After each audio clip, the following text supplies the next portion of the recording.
apakah sudah nyaman? Sudah. Nah, supaya kita lebih nyaman dan santai, kita berkenalan terlebih dahulu ya. Dimulai dari saya sendiri. Kenalkan, saya Nirmanana. Kamu boleh panggil saya Bunia atau Nia aja langsung juga boleh, sesuai kenyamanan kamu aja. Nah, sekarang giliran kamu untuk memperkenalkan diri. Kenalkan, saya Fazila. Boleh panggil saya Fazila saja. Oke, sebelumnya Fasna sudah pernah pergi ke konseling atau belum? Belum Bu, ini baru pertama kalinya saya pergi ke konseling.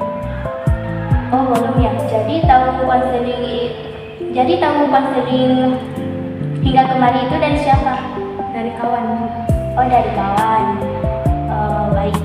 Sebelum kita mulai sesi konseling, saya ingin menjelaskan sedikit tentang apa itu konselingnya. Nah, jadi gini Fasna, sederhananya konseling itu adalah sesi ngobrol santai, tapi terarah yang bertujuan untuk membantu si konseling yaitu Fasna sendiri. Nah, jadi di sini bukan saya yang menentukan arahan untuk masalah Fasna, tapi kita cari sama-sama untuk mencari solusi masalah Fasna. Nah, dan di sini Fasna lah yang bisa menentukan apa yang diinginkan Fasna. Nah, dan di sini juga Fasna boleh menceritakan apa saja yang ingin Fasna ceritakan tanpa rasa takut cerita ini akan bocor keluar karena di sini ada asas kerahasiaannya. Gimana Fasna? Apakah sudah paham? Sudah Bu. Oh iya, saya perhatikan dari tadi Fasna kayak sedih ya. Kenapa? Ya Bu, sebenarnya akhir-akhir ini saya merasa sedih. Kapan perasaan itu mulai muncul Fasna? Ketika dosen saya mengatakan bahwa saya tidak pernah mempelajari materi. Pada saat itu saya sedang presentasi dan dosen saya itu mengatakannya di depan kawan-kawan saya. Saya bisa melihat yang bahasanya perkataan dosen itu sangat membekas buat Fasna. Ya Bu, pada saat itu saya sangat merasa malu sekali. Oh, jadi ketika dosen menyampaikan itu di depan kelas, Fasna merasa kayak dipermalukan ya? Ya Bu, bahkan sampai sekarang saya merasa sedih.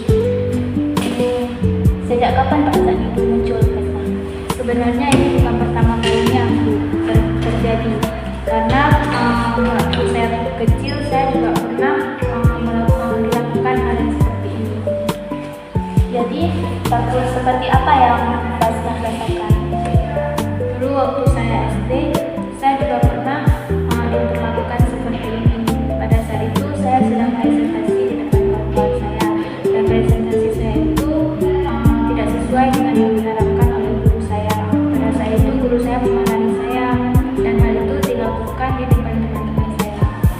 Oh, jadi pengalaman masa lalu itu yang membuat Fasna merasa malu ya? Ya Bu,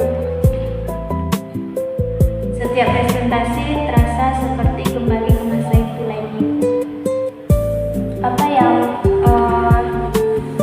Apa yang biasa terjadi ketika Fasna ingin presentasi?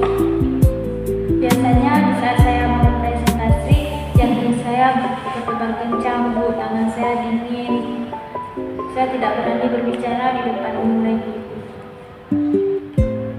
Sebelumnya Fasna sudah mempersiapkan materi dengan baik? Ya.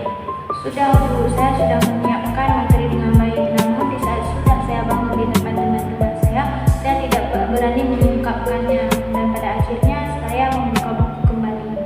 Saya bisa memahami betapa beratnya itu buat Fasna. Betul Bu, maka dari itu saya tidak berani lagi untuk presentasi di depan kawan. Dan saya sangat membenci diri saya sendiri. Ketika Fasna bilang benci diri sendiri itu, apakah Fasna merasa tidak mampu? Ya Bu, saya merasa kenapa teman-teman saya bisa, kenapa saya tidak bisa. Pada saat itu saya sering ikut seminar dan ikut acara-acara seperti public speaking. Dan pada saat itu orang yang mengajar seminar tersebut menjelaskan bahwa jika kita tidak berani berbicara di depan umum, maka jangan melihat ke atas orang itu, melainkan ke dahi orang itu. Jika memang juga tidak berhasil, maka bayangkan saja bahwa orang-orang di depan kita itu tidak ada. Tapi